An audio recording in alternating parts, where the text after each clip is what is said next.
Assalamualaikum warahmatullahi wabarakatuh. Hello everyone, my name is Fitrah. You can call me Vika.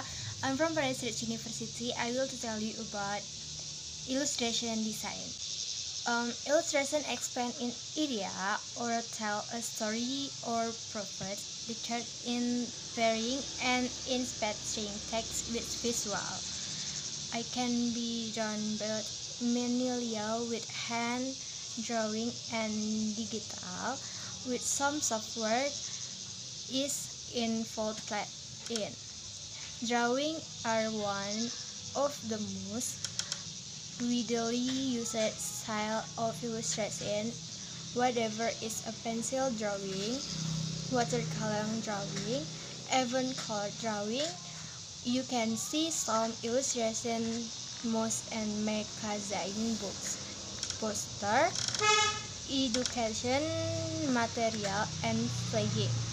Illustration card is work of art, visual and story idea or a subject. It can be as simple as the face, the clip art, the complex in the illustration entries and book.